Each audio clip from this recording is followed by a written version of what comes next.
Nehemiah 13. On that day they read in the book of Moses in the audience of the people, and therein was found written that the Ammonite and the Moabite should not come into the congregation of God forever, because they met not the children of Israel with bread and with water, but hired Balaam against them, that he should curse them. Howbeit our God turned the curse into a blessing.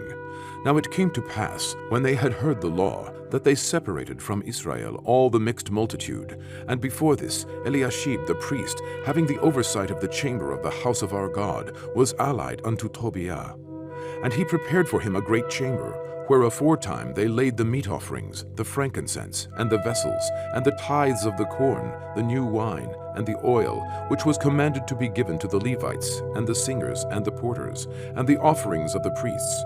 But in all this time was not I at Jerusalem, for in the 32nd year of Artaxerxes king of Babylon came I unto the king, and after certain days obtained I leave of the king. And I came to Jerusalem, and understood of the evil that Eliashib did for Tobiah, in preparing him a chamber in the courts of the house of God.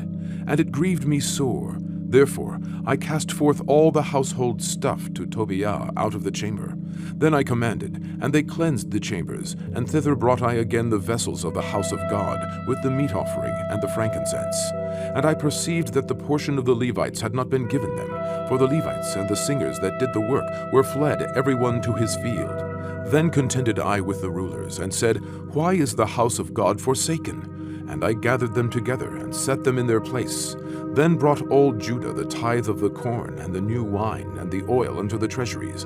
And I made treasurers over the treasuries, Shelemiah the priest, and Zadok the scribe, and of the Levites Pedaiah, and next to them was Hanan the son of Zakkur, the son of Mattaniah, for they were counted faithful, and their office was to distribute unto their brethren.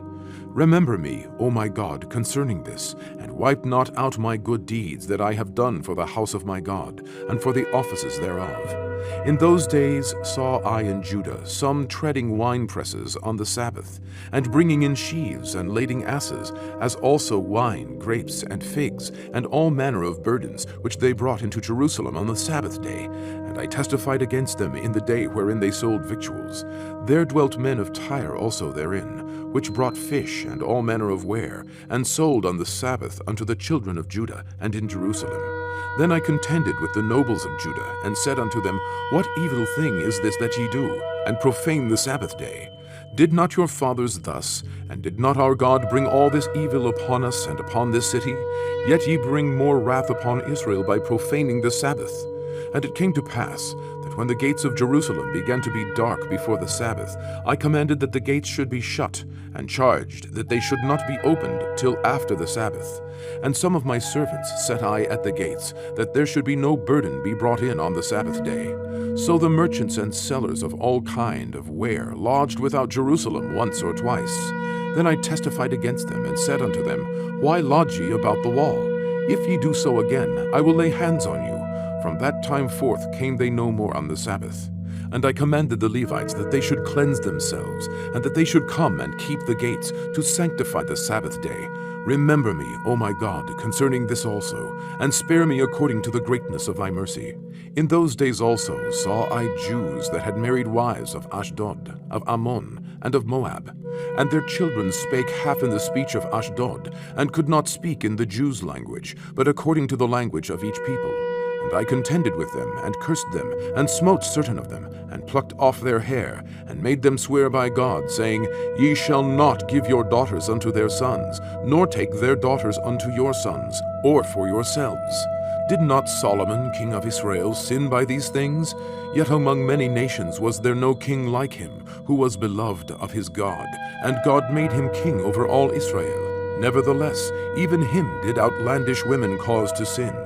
Shall we then hearken unto you to do all this great evil, to transgress against our God in marrying strange wives?